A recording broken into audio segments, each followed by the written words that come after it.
So, today we're going to dive into the life of this incredible figure. He was this fascinating mix, right? A fiery nationalist, but also a universal spiritual teacher.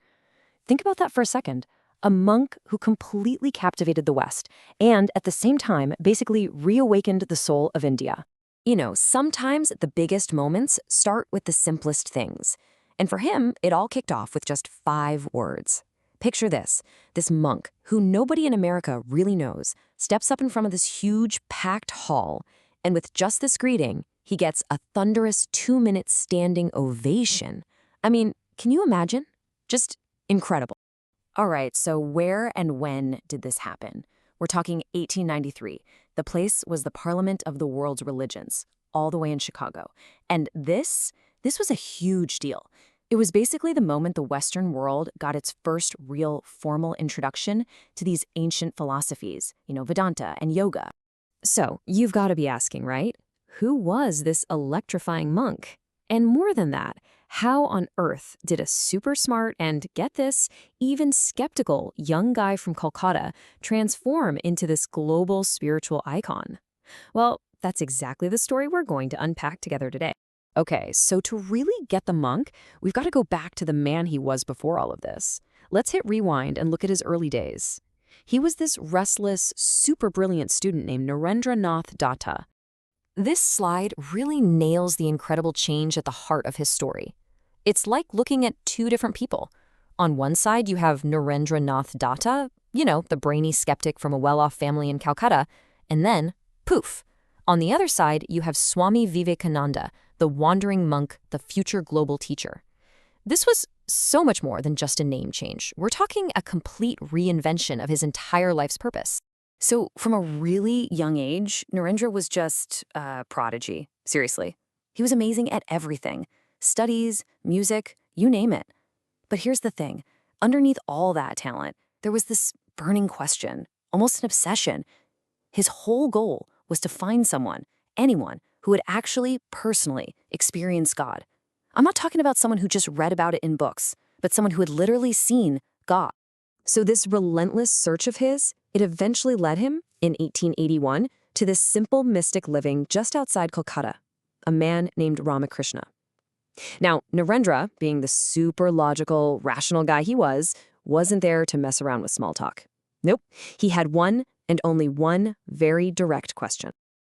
I mean, just imagine the guts it took. He walks up to this highly revered mystic, looks him straight in the eye, and asks, "Have you seen God?" He just sliced right through all the philosophy, all the rituals, and got straight to the point, the one thing that mattered to him.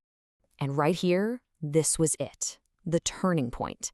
Absolutely everything hinged on the answer he was about to get.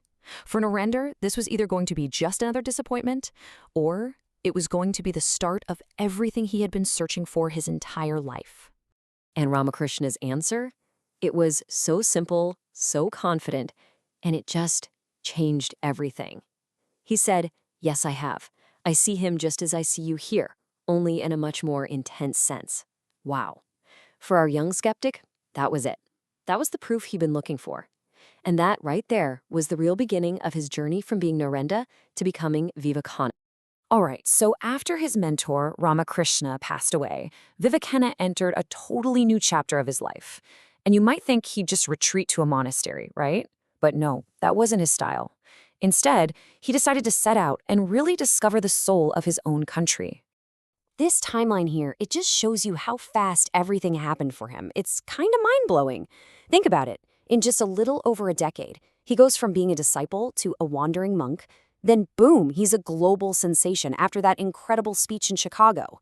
And then he tops it all off by founding a huge humanitarian organization. Talk about a meteoric rise.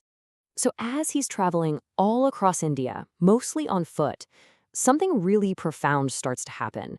His spiritual journey gets completely tangled up with this powerful social mission. He's seeing firsthand the incredible poverty and suffering of his people, and it just lit a fire in him, a kind of patriotic fire, and this deep, deep need to lift up his nation, which was really struggling to find its way at the time. So when Vivekananda came back from the West, he wasn't just a famous spiritual teacher anymore. Oh no. He came back as a man with a plan. He knew he had stirred up all this energy, and he was determined to channel it into something real, something that would last, an organization that would actually serve the people of India. And that's exactly what he did. In 1897, he founded the Ramakrishna Mission. And its core idea was actually pretty radical for the time, but also beautifully simple. If you want to serve God, serve people. Worship wasn't just sitting and meditating or praying. For him, worship was about action. It was about doing. You can think of his vision as having two wings that had to work together.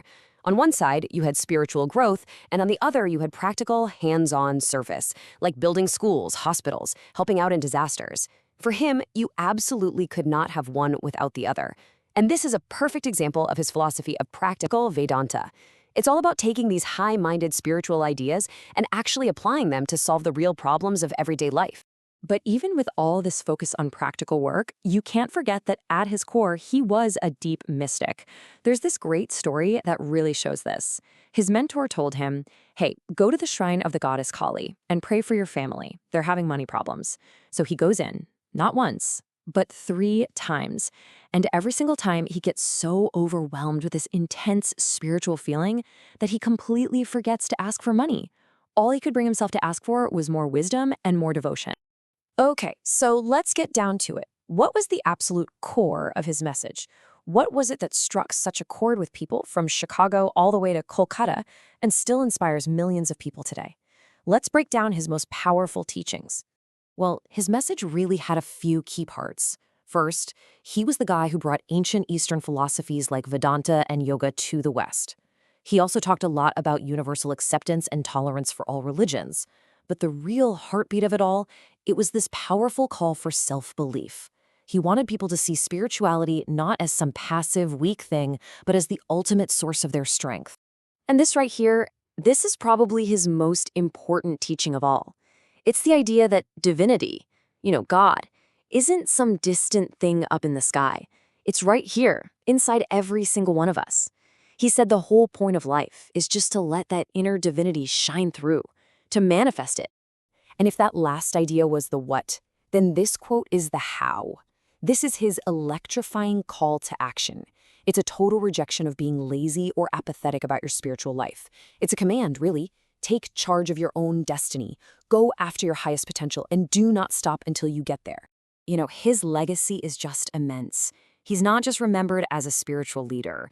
In India, they call him a patriotic saint, the man who woke up an entire nation's consciousness. And it's so fitting that in India, his birthday is celebrated as National Youth Day.